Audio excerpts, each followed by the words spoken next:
前几个礼拜，我一个40多年没有联络的小学同学，他在赖群组跟我联络了。他就说他希望大家可以多联络。他上面就写了，因为有10多位同学已经不在这个世界上。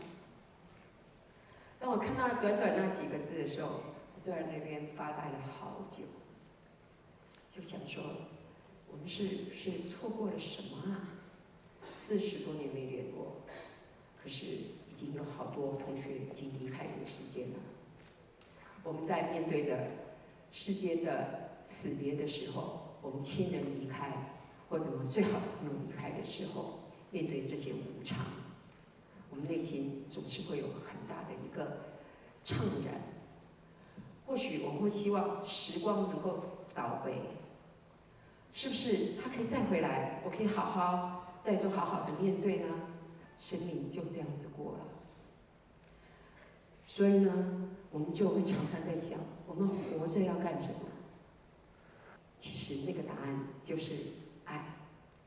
我们要爱自己，我们要爱我们的家人，爱朋友。只有爱，我们才会让我们变得更坚强、更有能量、更有同理心。接下来我们就要演唱《如果明天就是下一生》，以及明天会更好。谢谢。